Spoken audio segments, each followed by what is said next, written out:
बिस्मिल्लाहिर्रहमानिर्रहीम। अस्सलाम वालेकुम नाजरीन, आज जनरल साइंस एंड एबिलिटी के लेक्चर नंबर 12 में हम मॉडर्न मटेरियल्स पे बात करेंगे। इस प्रेजेंटेशन के दो हिस्से हैं। आज इसका पार्ट 1 है जिसमें हम 3 मॉडर्न मटेरियल्स पे बात करेंगे जो सिरेमिक्स, प्लास्टिक और वैक्सीन्स हैं। सबसे पहले हम देखते हैं कि मॉडर्न मटेरियल्स हम किन को कहते हैं और मॉडर्न मटेरियल की क्या डेफिनेशन है। Modern materials refer to the materials with properties that traditional materials don't possess. ये उन materials को कहते हैं जिनकी मखसूस प्रॉपर्टीज़ हों और जो नॉर्मल मटेरियल हम यूज़ करते हैं ये उस मटेरियल के न बने हुए हों, उनको हम मॉडर्न मटेरियल्स कहते हैं। The chemical or physical properties of these materials can be changed by external factors like temperature, light and electric charges so as to meet specific requirement in modern technologies.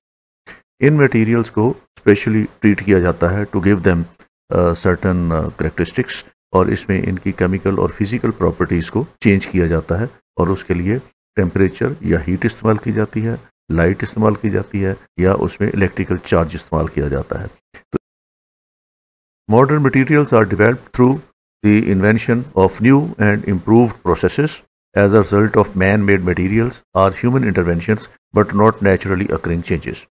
ये modern materials naturally changes जो आती हैं किसी भी चीज़ में उसके नतीजे में नहीं बनते, बल्कि इसमें इंटरफेरेंस होती है या इन्वेंशन होती है ह्यूमन बीइंग्स की और मैन मेड मटेरियल्स की इंटरवेंशन से ये मॉडर्न मटेरियल्स वजूद में आते हैं। दे आर आर्टल टू परफॉर्म पर्टिकुलर फंक्शंस, और इसमें तब्दीलियाँ की जाती हैं ताकि उनसे एक मखसूस किस्म के फंक्शंस जो हैं वो लिए जा सकें। Many modern materials are developed for specialized applications but some become available for general use. अमूमी तौर पर ये मॉडर्न मटेरियल्स कुछ मखसूस एप्लीकेशंस के लिए यूज़ किए जाते हैं, लेकिन बतदरीज इनका इस्तेमाल आम तौर पर जो डोमेस्टिक लाइफ है उसमें और आम सर्कमस्टांसेस में भी इनका इस्तेमाल होता है। अब ये मॉडर्न मटेरियल्स में जो सबसे पहला मटेरियल आपके सिलेबस में है वो सिरेमिक्स है। तो हम देखते हैं कि सिरेमिक्स क्या है और किस तरीके से बनते हैं और किस तरीके से यूज़ होते हैं। Ceramics comes from the Greek word meaning pottery. Ceramics Greek language का लफ्ज़ है और इसका मतलब पॉटरी या बर्तन है जो हम खाने पीने के लिए इस्तेमाल करते हैं। ऐसे यूटेंसिल्स जो हम खाने पीने के लिए इस्तेमाल करते हैं ग्रीक में उनको सिरेमिक्स कहते हैं। A ceramic is an inorganic non-metallic solid made up of either metal or non-metal compounds that have been shaped and then hardened by heating to high temperatures. और ceramic inorganic non metallic solid से बनते हैं और ये metal और non metal compounds को use करके बनाए जाते हैं और इसमें इनको एक ख़ास शेप दी जाती है और उसके बाद इनको हार्डन किया जाता है, फिर इनको हीट दी जाती है और उसके बाद हाई टेम्परेचर पे इनको बेक किया जाता है तो ये अपनी एक मखसूस शेप हासिल कर लेते हैं। In general they are hard, corrosion resistant and brittle. तो देखने में ये हार्ड होते हैं, corrosion रेजिस्टेंस होते हैं, इनके ऊपर रगड़ नहीं आती, इनके ऊपर किसी किस्म का कोई मार्क नहीं आता, एंड ब्रिटल और ये सख्त होते हैं या जल्दी टूटते नहीं हैं, इनके अंदर स्टिफनेस होती है। तो ये सिरेमिक्स हैं और अमूमी तौर पर सिरेमिक्स जो है ये आपकी जो आपने पॉटरी देखी है आम तौर पे बनाते हैं ये मिट्टी के इस्तेमाल से, तो उसको फिर बेक करते हैं और बेक करने के बाद उसको फिर ग्लेज करते हैं तो उससे इनके अंदर हार्डनेस आ जाती है। Ceramics have multiple types and uses. Ceramic की बहुत सी टाइप्स हैं और इनके बहुत से यूजेस हैं। सिरेमिक पॉटरी है जिसमें बर्तन बनते हैं। सिरेमिक टाइल्स एंड ब्रिक्स हैं, ये ईंटें जो बनती हैं जिनसे हम कंस्ट्रक्शन का काम करते हैं, और उसके बाद टाइल्स जो हम फ्लोर के ऊपर फ्लोर टाइल्स लेते हैं ये भी सिरेमिक की एक किस्म है। सिरेमिक ग्लासेस जो ग्लास वेयर्स हैं, शीशे के बर्तन हैं, उसको भी हम सिरेमिक्स बोलते हैं। और सिरेमिक टॉयलेटरीज जो वाशरूम की सारी फिटिंग है जिसके अंदर वॉशिंग बेसन्स हैं, वॉशिंग कमोड्स हैं, तो वो भी आपके सिरेमिक्स की एक टाइप है। तो सिरेमिक्स बहुत सी टाइप्स में अवेलेबल है और ये ज़िंदगी के हर हिस्से में इस्तेमाल होता है।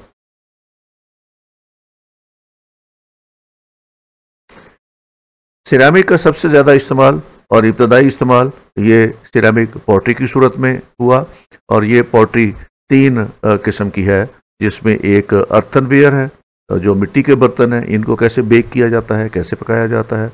देन स्टोरवेयर के जो स्टोन है उनको कैसे इस्तेमाल किया जाता है बर्तन बनाने के लिए। एंड देन पोर्सिलिन के पोर्सलिन को कैसे यूज़ किया जाता है बर्तन बनाने में। तो ये बेसिकली सिरेमिक्स की, पॉटरी की ये 3 बेसिक टाइप्स हैं। अब अर्थनवेयर या मिट्टी के बर्तन जो बनाए जाते हैं, the clay is fired at relatively low temperature 1000 degree to 1150 degree, producing a slightly porous coarse product. ये जो मिट्टी के बर्तन बनाए जाते हैं, जैसे आपने देखा होगा कि ब्रिक्स बनाई जाती हैं, ब्रिक्स भी पहले मिट्टी के बनाई जाती हैं और इसको फिर जो ब्रिक किल्न है उसके अंदर टेम्परेचर के ऊपर उसको बेक किया जाता है। तो इसी तरह मिट्टी के बर्तन भी, क्ले भी इसी तरह फायर की जाती है और उससे जो प्रोडक्ट बनती है वो स्लाइटली पोरस होती है और कोर्स प्रोडक्ट होती है। तो उसको फिर to overcome this porosity the fired object is covered with finely ground glass powder suspended in water and then fired a second time.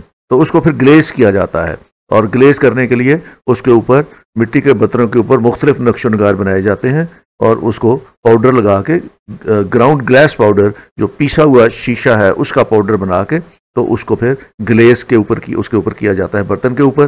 फिर ग्लेज करने के बाद इसको दोबारा बेक किया जाता है, तो उससे उनकी जो पोरोसिटी है वो ख़त्म हो जाती है। तो ये आम देहातों में आजकल भी यही बर्तन इस्तेमाल करते हैं और ये कुम्हार जो हैं वो अपने मिट्टी के बर्तन बनाते हैं और उनको बेक करते हैं और उसको फिर पेंट करते हैं, उसको फिर ग्लेज करते हैं, फिर दोबारा हीट करते हैं, तो ये बर्तन तैयार हो जाते हैं। टाइप जो पॉटरी की है, दैट इज स्टोनवेयर।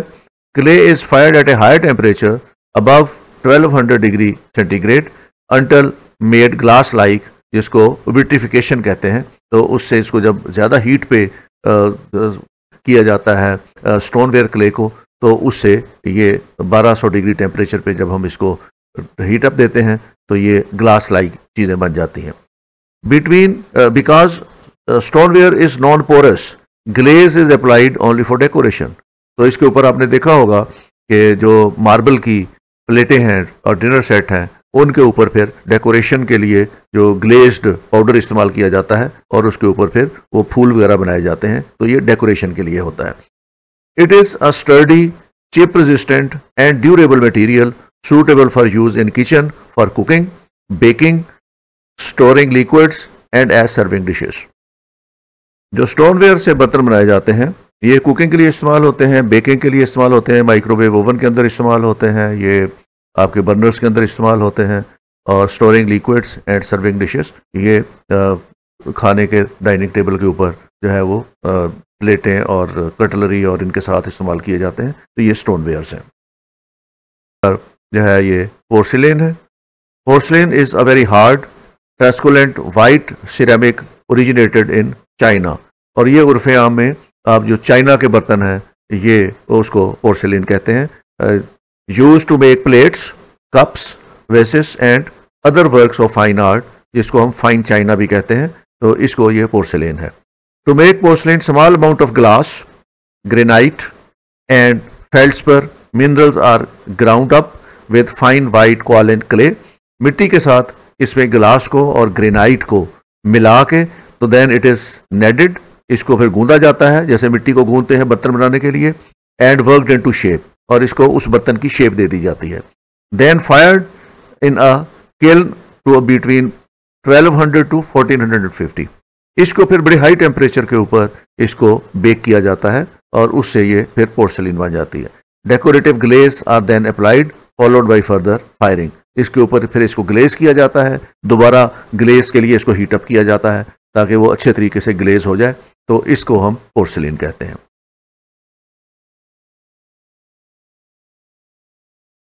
इसके अलावा एक और बोन चाइना है। बोन चाइना में which is easier to make, harder to chip and stronger than the porcelain.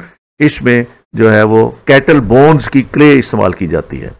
इसमें जो कैटल्स हैं उनकी बोन्स ली जाती हैं, उन बोन्स को जलाया जाता है, उनकी ऐश बनाई जाती है और ऐश बना के उसको फिर मिक्सअप किया जाता है ग्रेनाइट के साथ, फेल्ड्सपर के साथ और उसके साथ मिनरल्स, और उसमें सिलिका सैंड इस्तेमाल की जाती है, तो उससे ये बोन चाइना के बर्तन बनाए जाते हैं।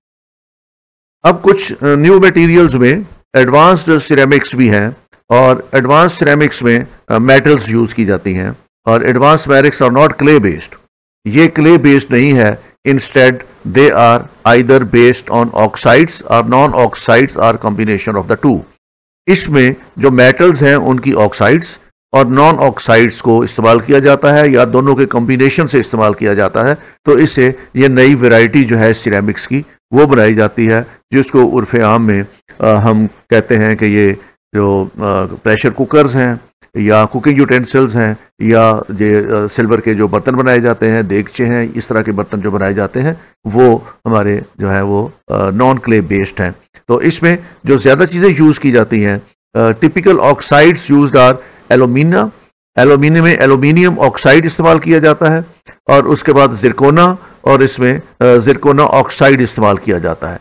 तो ये वो ब्रांच है यूटेंसिल्स की जिसमें ऑक्साइड्स इस्तेमाल होते हैं और मुख्तलिफ मेटल के ऑक्साइड्स इस्तेमाल होते हैं।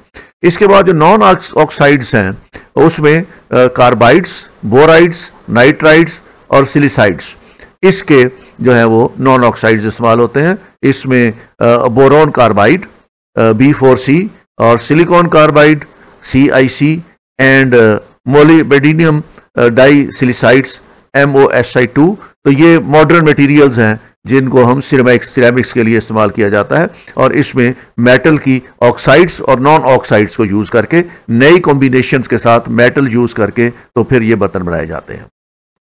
अब सिरेमिक्स की जो प्रॉपर्टीज़ हैं उसमें ये हार्ड है, extremely strong, stiff under compression and bending, ये टूटता नहीं है जल्दी, ये हार्ड होता है, स्ट्रॉन्ग होता है, इस पे कंप्रेस नहीं किया जा सकता इसको। ड्यूरेबल एंड वियर रेजिस्टेंस, जितना मर्जी इस्तेमाल करते रहे इसको ये ख़राब नहीं होगा, इस पे स्क्रैचेस नहीं आएंगी। हाईली करोजन रेजिस्टेंस, इसको ऊपर अगर कटलरी वगैरह से खाना खा रहे हैं तो इसके ऊपर करोजन नहीं आएगा, इसकी ग्लेज्ड लेयर होती है वो इसको प्रोटेक्ट करके रखती है। ब्रिटल होता है ये।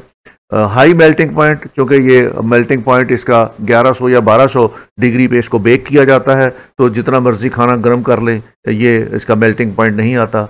10 यूज्ड इन फर्नेसेस, इसको फर्नेसेस में भी इस्तेमाल करते हैं। सिरेमिक्स जो है, सिरेमिक टाइल्स जो हैं, ये चूँकि हाई टेम्परेचर पे बनती हैं तो इसलिए ये मुख्तलिफ फर्नेसेस का जो चिमनियाँ बनाई जाती हैं उसके अंदर वाली कोटिंग जो है वो इन सिरेमिक्स की जाती है। Inert to chemical reaction and gases, ये केमिकल रिएक्शन इन पे असर नहीं करता और इन पे गैसेस असर नहीं करती। अल्कलाइड और एसिड्स इसके ऊपर असर नहीं करते। जितने आपने सैनिटरी की चीज़ें हैं जो वॉशरूम के अंदर इस्तेमाल की जाती हैं, जिसके अंदर वॉशरूम टाइल्स हैं, वॉशरूम फिटिंग्स हैं, जिसके अंदर कमोड हैं, जिसके अंदर वॉशिंग बेसन्स हैं, इनको अगर आप एसिड से भी धो लें तो ये साफ़ हो जाएंगे, और एसिड इनके कलर पे कोई फ़र्क नहीं डालेगा और इनकी शेप पे कोई फ़र्क नहीं डालेगा। तो ये एसिड, अल्कलीज और केमिकल रिएक्शंस जो हैं और गैसेज इनके ऊपर असर नहीं करती। Most of the ceramics are thermal and electrical insulators. तो ये सिरेमिक्स जो है ये थर्मल हैं और इलेक्ट्रिक इंसुलेटर हैं। बिजली इनमें से, क्योंकि अर्थन है, जो मिट्टी के बने हुए हैं, तो ये इंसुलेटर अच्छे इंसुलेटर्स होते हैं। हीट इनमें से पास नहीं हो सकती। सिरेमिक्स हैव ऑक्साइड्स, जैसे पिछली स्लाइड में मैंने दिखाया है, इसके ऑक्साइड्स हैं एल्यूमिनियम के और जिरकोना के, और इसके कार्बाइड्स हैं, नाइट्राइड्स हैं, बोराइड्स हैं और सिलिकेट्स हैं। तो इनकी कॉम्बिनेशन से नए नए मेटल्स जो हैं और वो सिरेमिक्स जो हैं मार्ज़ वजूद में आ रहे हैं। एप्लीकेशन सिरेमिक्स की बहुत लंबी चौड़ी है और हमारी लाइफ के अंदर बहुत ज़्यादा यूज़ होता है सिरेमिक का। एयर स्पेस में, स्पेस शटल्स में, रॉकेट्स में और स्पेस स्टेशंस के बनाने में सिरेमिक्स काम करती है। जहाँ से इसका लॉन्च करना है आपने रॉकेट को, वहाँ पे चूँकि हीट ज़्यादा होती है तो सिरेमिक्स वहाँ पे इस्तेमाल की जाती हैं, क्योंकि ये ज़्यादा हीट सस्टेन कर लेती हैं। पॉटरी मैंने पिछले बता दिया स्लाइड को, ग्लासवेयर बनते हैं, डोमेस्टिक पॉटरी बनती है, dinner ware, home electronics and cooking utensils इससे बनाए जाते हैं। ऑटोमोबाइल्स में यूज़ होती है कैटालिटिक कन्वर्टर्स के तौर पर, फिल्टर्स के तौर पर, रोटर्स के तौर पर, वॉल्व्स के तौर पर। स्पार्क प्लग आपने देखा होगा गाड़ियों के अंदर और मोटर बाइक के अंदर जो है ये सिरेमिक्स के बने होते हैं। और पिस्टन रिंग्स में यूज़ होता है। मेडिकल में बहुत यूज़ होता है, डेंटल में और डेंटिस्ट्री में, बोन फिलिंग्स में और बोन इम्प्लांट के अंदर यूज़ होती है। और इलेक्ट्रॉनिक्स में ये इंसुलेटर के तौर पर इस्तेमाल होते हैं, रजिस्टर के तौर पर होते हैं, सुपर कंडक्टर्स के तौर पर इस्तेमाल होते हैं और ये कैपेसिटर्स में इस्तेमाल होते हैं। कंस्ट्रक्शन में इसका इस्तेमाल है, ब्रिक्स के अंदर है, टाइल्स के अंदर है, टॉयलेटरीज के अंदर है। तो आपके सिरेमिक्स लाइफ के अंदर बहुत ज़्यादा मुख्तलिफ फील्ड्स के अंदर इस्तेमाल होते हैं, बहुत ज़्यादा इस्तेमाल है इनका। अगला जो आपका मटेरियल है दैट इज़ दी प्लास्टिक्स। अगला जो मटेरियल है आपका वो प्लास्टिक है। प्लास्टिक भी उसकी तरह मटेरियल की तरह जो हमने पहले डिस्कस किया है अर्थनवेयर्स का या इसमें हार्डवेयर का, तो प्लास्टिक भी बहुत ज़्यादा एंट्रेंच्ड है ह्यूमन लाइफ के अंदर। Plastics are derived from natural organic material such as cellulose, coal, natural gas, salt and crude oil. तो बेसिकली प्लास्टिक की जो मैन्युफैक्चरिंग है ये फॉसिल फ्यूल से होती है, जिसके अंदर क्रूड ऑयल है, नेचुरल गैस है, जिसके अंदर कोल है। तो इसका एक बड़ा एलिमेंट जो है वो आपका प्लास्टिक का comes from the fossil fuels. The production of plastic begins with the distillation of crude oil in an oil refinery. जब ऑयल रिफाइनरी के अंदर डिस्टिलेशन होती है क्रूड, उस डिस्टिलेशन की जो बाई प्रोडक्ट्स हैं उनको यूज किया जाता है for making plastics. This separates the heavy crude oil into groups of lighter components called fractions, and one of these fractions, naphtha, is a crucial compound for the production of the plastic. जो by product हैं इसकी crude oil की, उसमें से एक product जो है that is called naphtha, और ये नेफ्था यूज की जाती है फिर प्लास्टिक को बनाने के लिए। Each fraction is a mixture of hydrocarbon, और इसमें जो इसका बाई प्रोडक्ट्स हैं उसमें हाइड्रोकार्बन्स चेन्स होती हैं जिसमें कार्बन है और हाइड्रोजन है। तो कार्बन और हाइड्रोजन एक इंपॉर्टेंट एलिमेंट है। Plastic can be divided into two major categories. इसको दो मेजर कैटेगरीज में डिवाइड किया गया है। एक थर्मोसेट और thermosetting plastic, once cooled and hardened these plastics retain their shape and can not return to their original form. ये thermoset या थर्मोसेटिंग प्लास्टिक्स वो हैं जब इनकी मेकिंग मुकम्मल हो जाए, ये बन जाएं, तो ये उसी शेप में रहते हैं। They can not revert back to their original shape. They are hard and durable. ये सख्त होते हैं, लंबे अरसे के लिए चलते हैं। और thermosets can be used for auto parts, aircraft parts and tyres. Example include polyurethanes, polyesters, epoxy resins and phenolic resins. तो ये थर्मोसेट या थर्मोसेटिंग प्लास्टिक्स वो हैं जो ओरिजिनल शेप में जब ये बन जाते हैं तो फिर उसी शेप में रहते हैं। They can not revert back to their previous shape. तो इसको हम थर्मोसेट्स कहते हैं। दूसरी इसकी जो कैटेगरी है दैट इज का thermoplastics. Thermoplastics are less rigid than thermosets. Thermoplastics can soften upon heating and return to their original form. ये थर्मोसेट प्लास्टिक्स जो हैं ये गर्म करने से या हीट अप से ये सॉफ्टन हो जाते हैं, और सॉफ्टन होने के बाद ये अपनी ओरिजिनल जो पोजीशन है उसमें वापस जा सकते हैं।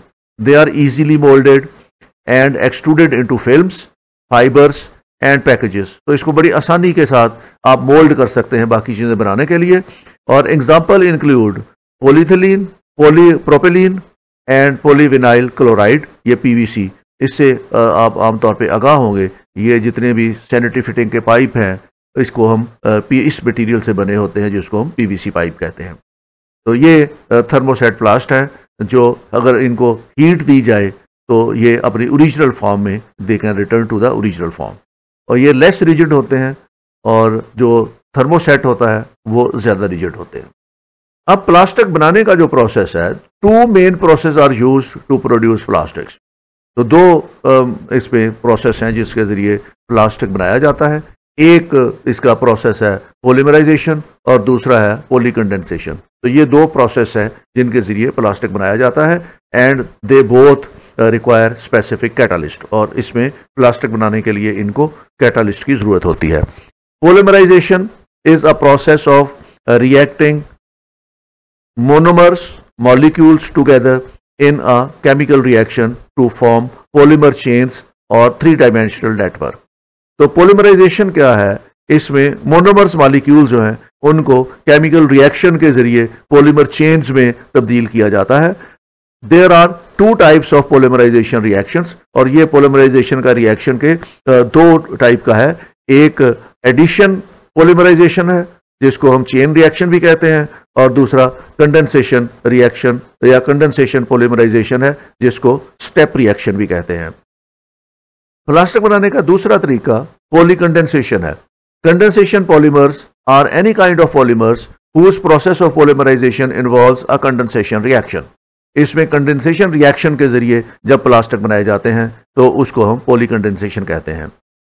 Natural proteins as well as some common plastics such as nylon and PETE are formed in this way. तो इस तरीके से ये इस कंडेंसेशन से, पॉलीकंडेंसेशन से ये नाइलॉन की चीज़ें जो हैं वो बनाई जाती हैं। तो के एडवांटेजेस क्या हैं? प्लास्टिक के बहुत से एडवांटेजेस हैं और हमारी लाइफ में इन एडवांटेजेस की वजह से प्लास्टिक ने बहुत सी चीज़ों को आउट कर दिया है और उनको रिप्लेस कर दिया है with the plastics. Number 1, the light in weight and can be easily moulded. ये लाइट वेट होता है। अगर आपने प्लास्टिक का बना हुआ चेयर्स देखी हैं, टेबल्स देखे हैं, तो हार्डली एक चेयर जो है उसका वज़न 1 किलोग्राम से भी कम होगा या 1 किलोग्राम के करीब होगा। अगर वही चेयर आपके पास वुडन हो तो बहुत ज़्यादा वेट होती है। तो ये लाइट वेट है। जितनी भी चीज़ें प्लास्टिक की बनी हुई हैं वो बाकी चीज़ों की निस्बत लाइट वेट होती हैं। Possesses a very good strength and toughness and possesses good shock absorption capacity. Corrosion resistant and chemically inert. ये प्लास्टिक जो है इसको केमिकली इनर्ट है, करोजन फ्री है। अगर प्लास्टिक के बर्तन आपने घर में इस्तेमाल किए हैं तो बड़ा सेफली इस्तेमाल हो सकते हैं। और ये इतने करोजन रेजिस्टेंस होते हैं और शॉक रेजिस्टेंस होते हैं कि प्लास्टिक की प्लेट अगर हाथ से छूट के नीचे भी गिर जाए या चेयर है आपकी हाथ से छूट के नीचे गिर जाए या कोई और प्लास्टिक की चीज़ बनी हुई तो वो उसमें आसानी के साथ ब्रेक नहीं होती, शॉक एब्जॉर्बर है। Possess good thermal and electrical insulation properties हैं इसके अंदर। वाटर रेजिस्टेंट हैं, पोजेसेस गुड एडहेसिव। और सबसे बड़ा जो इसका एडवांटेज है वो ये है कि दीज आर रिसाइकलेबल। प्लास्टिक को आप रिसाइकल कर सकते हैं। एक प्लास्टिक आपने यूज़ किया और उसको यूज़ करते करते वो उसकी लाइफ ख़त्म हो गई तो आपको उसको रिसाइकल करके अब प्लास्टिक की वेस्ट मैनेजमेंट जो है ये एक मसला रहा है हमेशा कि प्लास्टिक इतना ज़्यादा इंट्रेंच हो गया है हमारी लाइफ में कि इसकी जो वेस्टेज है अब उसको ठिकाने लगाने के लिए हमें बड़ी मुश्किलात होती हैं। तो इसमें इसका एक तो प्लास्टिक की मैनेजमेंट का 3R फार्मूला है जिसमें 3 R's हैं और इस 3R फार्मूले के अंदर इसको रिड्यूस है कि इसका जो बहुत ज़्यादा एक्सेसिव यूज़ है इसको कम किया जाए। उसको रीयूज़ किया जा सकता है, रीयूज़ किया जा सकता है, बार बार इस्तेमाल हो सकता है, ये रिसाइकल हो सकता है जब खराब। तो ये 3R फार्मूले पे अगर हम इस्तेमाल पे काम करें तो इसकी वेस्ट मैनेजमेंट को अगर सेग्रीगेट कर लिया जाए बाकी म्यूनिसिपल वेस्ट से तो प्लास्टिक जहाँ पे है उसको हम रीयूज़ कर सकते हैं या उसको रिसाइकिल कर सकते हैं, उसे नई चीज़ें बना सकते हैं। तो और इसका दूसरा जो इम्पोर्टेंट इसका पहलू है सॉलिड वेस्ट मैनेजमेंट का कंट्रोल करने का, that is use of the biodegradable plastic. जो बायोग्रेडेबल प्लास्टिक इस वक्त इन है, मैन्युफैक्चरिंग हो रही है उसकी, और उसको अगर यूटिलाइज़ किया जाए तो उससे इसकी जो वेस्ट मैनेजमेंट है उस पर काबू पाया जा सकता है। एक और इम्पॉर्टेंट डिस्कशन जो प्लास्टिक के सिलसिले में आजकल हो रही है दैट इज़ बायोप्लास्टिक्स। तो bioplastics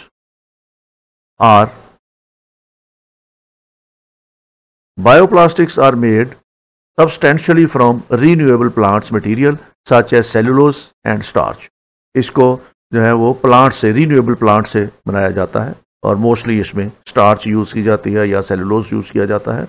bioplastics are made wholly or in part from renewable biomass sources such as sugarcane and corn or from microbe such as yeast. तो इसको रीन्यूएबल बायोमास के ज़रिए जो उनके रिमेन्स हैं उनको यूज़ करके इसको बायोप्लास्टिक्स को बनाया जाता है। सम बायोप्लास्टिक्स आर बायोडिग्रेडेबल और even compostable under the right conditions. और ये ज़्यादा जो है ये बायोडिग्रेडेबल है जो इनको बायोप्लास्टिक्स को हम बनाया जा सकता है। ये ह्यूमन लाइफ के लिए या पोल्यूशन के लिए ये बायोप्लास्टिक्स जो हैं वो एनवायरनमेंट फ्रेंडली हैं और इस तरह इनको इस्तेमाल किया जा सकता है।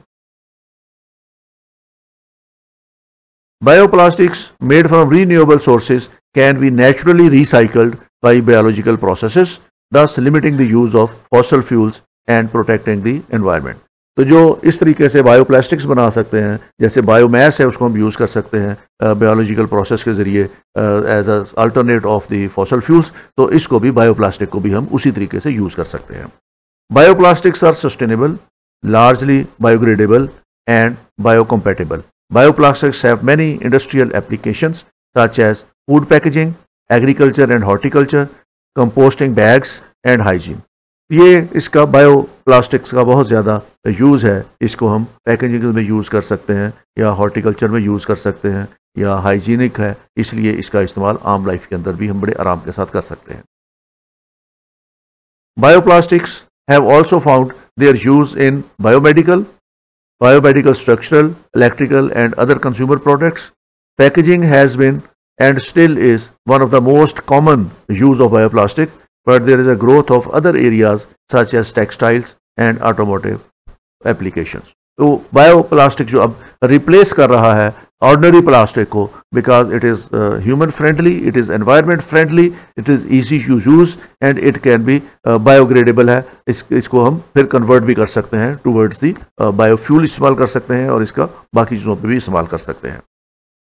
Currently bioplastic represent less than 1% of the more than 319 million tons of plastic produced annually. इस वक्त दुनिया में 390 million ton plastic annually produce हो रहा है और ये बहुत बड़ी फिगर है। और जो बायोप्लास्टिक है वो इसका 1% है। तो हम ज़्यादा से ज़्यादा 4 मिलियन के करीब जो है वो बायोप्लास्टिक इस वक्त जनरेट कर रहे हैं। और अगर हम इसको बायोप्लास्टिक को ज़्यादा तरजीह दें और इसको बनाना शुरू करें तो इसका जो प्लास्टिक की सॉलिड वेस्ट मैनेजमेंट है उसका इशू भी बड़े आराम के साथ सॉल्व हो सकता है। और जो प्लास्टिक आपका यूज़ होता है डेब्रीज के तौर पर और फ्लाइंग डेब्रीज के तौर पर, सिटी में जो गली मोहल्लों में ये प्लास्टिक के शॉपर्स उठते फिरते हैं, इससे भी आप बड़े आराम से निजात हासिल कर सकते हैं। But as demand is rising with more sophisticated materials, application and products emerging, the market is growing dynamically. तो इसकी अब जैसे जैसे वक्त गुजरता जाएगा इसकी डिमांड भी बढ़ती जाएगी और सोफिस्टिकेटेड मटेरियल्स भी इसमें ऐड होते जाएंगे और बायो प्लास्टिक की जो एप्लीकेशंस हैं और इसकी जो प्रोडक्ट्स हैं वो भी मार्केट में नई आती जाएंगी। तो ये एक वक्त ऐसा आएगा जब ये बायो प्लास्टिक जो है ये ऑर्डिनरी प्लास्टिक को रिप्लेस कर देगा। इसके बाद तीसरा जो आपका मटेरियल है उसमें टॉपिक है आपका वो है vaccine. Vaccine is a biological preparation that provides active acquired immunity to a particular infectious diseases. ये एक बायोलॉजिकल प्रिपरेशन है जो इम्यूनिटी देती है हमें किसी भी infectious disease के against. A vaccine typically contains an agent that resembles a disease causing microorganism. इसमें जो एजेंट यूज किया जाता है वो डिजीज काजिंग माइक्रो ऑर्गेनिज्म से रिजेंबल करता है, यानी वो उसी तरह का इसमें एजेंट यूज करते हैं जो हमारे जिस्म में कोई बीमारी पैदा करता है। And is often made from weakened or killed form of the microbes. ये उस बीमारी के वीकेंड या जो हलाक हो चुके हों माइक्रोब्स उनको यूज करके बनाया जाता है। Its toxins are one of its surface proteins, या उसके टॉक्सिन से बनाया जाता है या उसके जो प्रोटीन्स हैं उसकी सरफेस को यूज करके वैक्सीन बनाई जाती है। तो बेसिकली वैक्सीन एक ऐसा इम्यूनिटी का मेथड है जो हम यूज करते हैं वीकेंड और किल्ड माइक्रोब्स को या उनके टॉक्सिन्स को या उनके प्रोटीन्स के सरफेस को वो ह्यूमन बॉडी में इंजेक्ट करते हैं तो वो उस बीमारी के अगेंस्ट हमें इम्यूनिटी दे देते हैं। The agent stimulates the body's immune system to recognize the agent as a threat and destroy it. ये एजेंट जो हमारी बॉडी में जाता है, जब ये हमारी बॉडी में जाता है तो बॉडी का इम्यून सिस्टम जो है उसको रिकग्नाइज करता है कि एक एनिमी ने हमें थ्रेट कर दिया है या अटैक कर दिया है, तो वो हमारा बॉडी का इम्यून सिस्टम जो है वो एक्टिवेट हो जाता है और वो उस थ्रेट को फिर डिस्ट्रॉय कर देता है। And to further recognize and destroy any of the microorganism associated with that agent that it may encounter in the future. और उस माइक्रोब से जो हम है उससे रिलेटेड जितने भी आगे डिजीजेज आनी है आने वाले दिनों में वो उनको भी इनकाउंटर कर देता है। तो इस तरह हमारे जिस्म के अंदर इम्यूनिटी आ जाती है उस डिजीज की जिसके माइक्रोब्स हम अपने वैक्सीन की सूरत में अपने जिस्म में इंजेक्ट करा लें। वैक्सीन की दो टाइप्स होती हैं, दो तरह से ये काम करता है। एक टाइप जो है prophylactic to prevent or ameliorate the effect of the future infection by our natural or wild pathogen. ये आने वाले दिनों में जो बीमारियां आनी हैं उससे हमें ये महफूज करती है। तो ये प्रोफिलेक्टिक इसका जो है वैक्सीन है, और दूसरी जो है थेरोपेटिक है, और ये है अगर डिजीज़ जो है वो अभी हमारी बॉडी के अंदर है तो उससे फाइट करने के लिए हम इसको इस्तेमाल करते हैं। तो जो एग्जिस्टिंग डिजीज़ है उससे फाइट करने के लिए भी वैक्सीन इस्तेमाल हो सकती है, और जो आने वाले दिनों में हमारे अंदर कोई डिजीज़ आनी है तो उसके लिए भी इस्तेमाल कर सकते हैं। Vaccine train immune system to create antibodies just as it does when it's expose to a disease. Vaccine हमारे इम्यून सिस्टम में एंटीबॉडीज बनाते हैं और उससे वो फिर एंटीबॉडीज जो है वो डिजीज का मुकाबला करते हैं। However, because vaccine contain only killed or weakened form of germs like virus or bacteria, they don't cause the disease or put you the risk of a complication. क्योंकि ये बहुत वीक होते हैं जो हम जर्म्स दाखिल करते हैं अपने जिस्म के अंदर वैक्सीन के, तो वो हमारे जिस्म में कोई डिजीज़ पैदा नहीं करते, उनकी वजह से बीमारी नहीं आती, उनकी वजह से हमारा इम्यूनिटी सिस्टम इग्नाइट हो जाता है और वो फिर उस बीमारी के खिलाफ मुतहर्रक रहता है।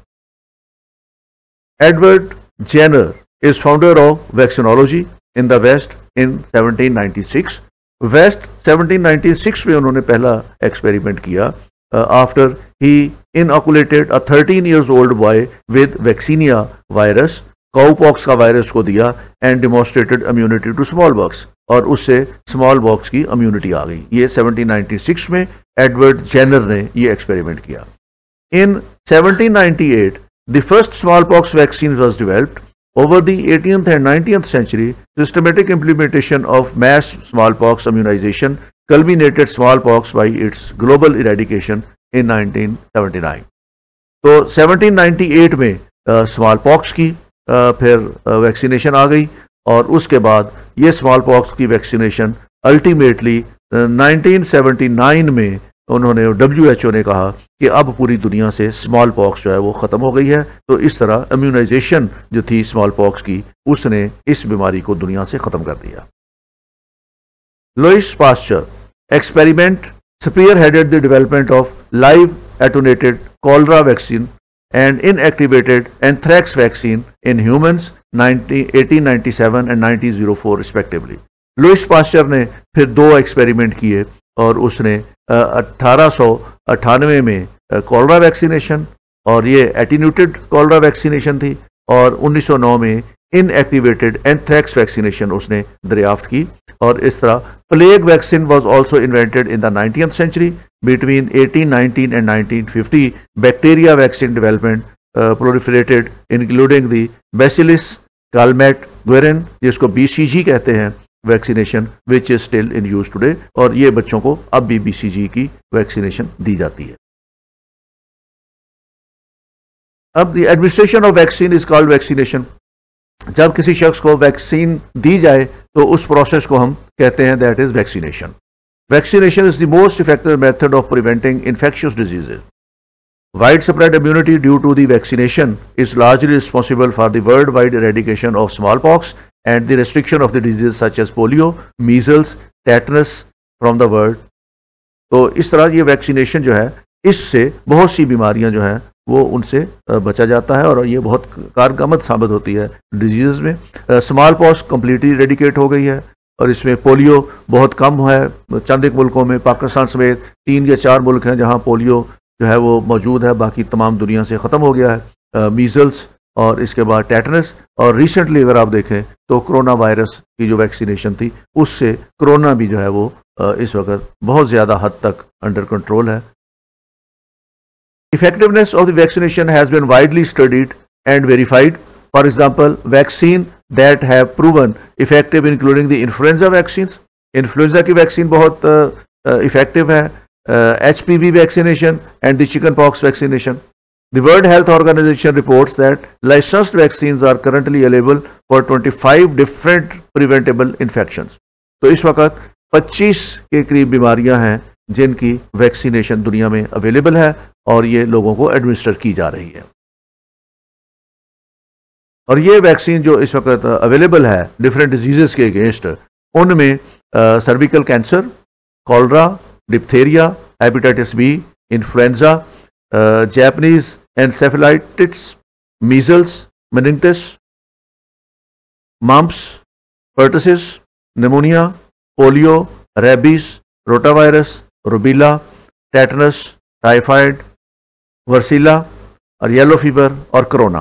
तो ये वो डिजीजेज हैं जिनकी वैक्सीन इस वक्त अवेलेबल है और ये इनकी वैक्सीनेशन लोगों को दी जा रही है। Vaccination is generally safe. Vaccination के बारे में बहुत से खदशात लोगों में पाए जाते हैं कि ये एक काउंटर इफेक्टिव हो सकती है, इसके में cause harm to the people, लेकिन ये vaccination is generally safe. Adverse effect if any are generally mild. इसके एडवर्स इफेक्ट हों तो ये बहुत माइल्ड होते हैं। Some common side effects include fever, pain around the injection site and muscle ache. तो ये मसल का दर्द हो सकता है, जहाँ टीका लगा है वहाँ दर्द हो सकता है, इसमें बुखार हो सकता है। एडिशनली सम इंडिविजुअल में be allergic to ingredients in the vaccine. कुछ लोग ऐसे हैं जो ज़्यादा हसास तबीयत के होते हैं, उनको इस वैक्सीनेशन के इंग्रेडिएंट में से किसी एक के साथ एलर्जी हो सकती है। Severe side effect are extremely rare, लेकिन इसके सीवियर साइड इफेक्ट जो हैं वो बहुत महदूद हैं। टाइप 6 तरह की है वैक्सीन्स की और 6 तरह की टाइप्स में ये अवेलेबल है। इसमें इनएक्टिवेटेड वैक्सीन है, लाइव एटूनेटेड वैक्सीन है, मैसेंजर RNA वैक्सीन है, सन यूनिट वैक्सीन है और टॉक्साइड वैक्सीन है और वायरल वेक्टर वैक्सीन है। तो ये 6 तरह की टाइप्स के अंदर अवेलेबल है। अब एक हम उसका ओवरव्यू लेते हैं कि ये टाइप्स जो हैं वो कौन कौन सी हैं। इनएक्टिवेटेड वैक्सीन जो है, inactivated vaccine use the killed version of the germs that causes the disease. Inactivated में किल्ड जो जर्म्स हैं वो यूज किए जाते हैं। Inactivated vaccine usually don't provide immunity that is as strong as live vaccine. ये उतनी ज़्यादा इसमें इम्यूनिटी नहीं देती जितने कि हम लाइव वैक्सीन जो है वो यूज़ करें। तो one may need several doses over time. तो इसकी एक से ज़्यादा डोजेज फिर देनी पड़ती हैं और इसमें अमूमी तौर पर एक बूस्टर डोज भी दी जाती है in order to get ongoing immunity against diseases. Inactivated vaccine are use to protect against hepatitis, flu, polio and rabies. तो ये इनएक्टिवेटेड वैक्सीन हैं और ये इसमें मल्टीपल डोज में बाज़ दफ़ा देने की ज़रूरत पेश आती है। Live attenuated vaccine, live vaccine use a weakened और attenuated form of the germ that cause a disease. Live vaccines are used to protect against measles, mumps, rubella, rotavirus, smallpox, chicken. Toxoid vaccination. Toxoid vaccination uses a toxin made by the germ that cause a disease. Like some other types of vaccines, you may need booster shot to get ongoing protection against diseases. Toxic vaccines are used to protect against diphtheria and tetanus. Messenger RNA vaccination. mRNA vaccinations make proteins in order to trigger an immune response. इसमें जो germs हैं उनसे जो proteins हैं वहाँ से ये ली जाती है। mRNA vaccines have several benefits compared to other types of vaccines, including shorter manufacturing time, and because they don't contain a live virus, no risk of causing disease in the person getting vaccinated. तो इसको दूसरी vaccines के ऊपर ये advantage हासिल है। mRNA vaccination is use for corona.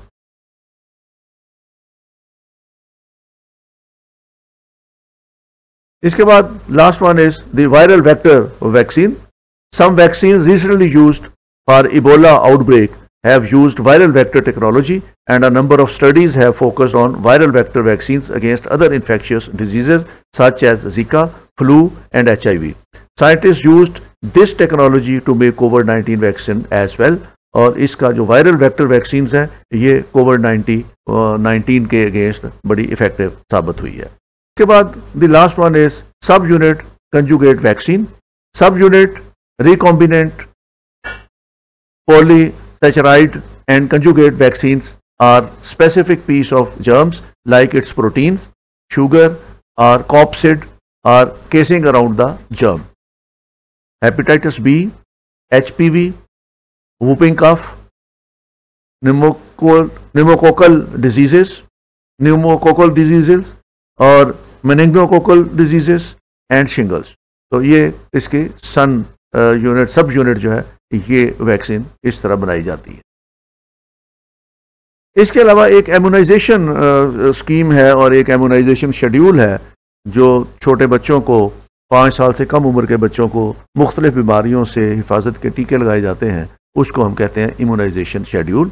और ये तमाम बच्चों को लगाए जाते हैं और इसमें जिन बीमारियों को इम्यूनिटी मिलती है या जिन बीमारियों को कवर किया जाता है बच्चों को हिफाजती टीके लगाने में, उसमें chicken pox, diphtheria, tetanus, whooping cough जिसको, और हेमोफिलस इन्फ्लुएंजा टाइप बी, और मीजल्स, मम्प्स और रिबेला जिसको MMR कहते हैं, एंड देन पोलियो, और उसके बाद न्यूमोकोकल PVC, हेपेटाइटिस A और हेपेटाइटिस B।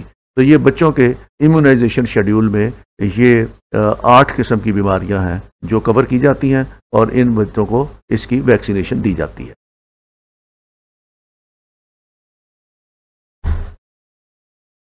ये था आज का लेक्चर मॉडर्न मटेरियल्स का। इसमें हमने 3 मटेरियल्स डिस्कस किए हैं, जिसमें हमने एक डिस्कस किया है सिरेमिक्स डिस्कस किए हैं, उसके बाद हमने प्लास्टिक्स डिस्कस किए हैं और उसके साथ हमने वैक्सीन डिस्कस की है। इसी सिलसिले के 4 मटेरियल्स और हैं आपके सिलेबस के अंदर, वो इंशाल्लाह बाकी जो 4 बचते हैं वो हम अगले लेक्चर के अंदर डिस्कस करेंगे। Thank you very much, take care, खुदा हाफिज़।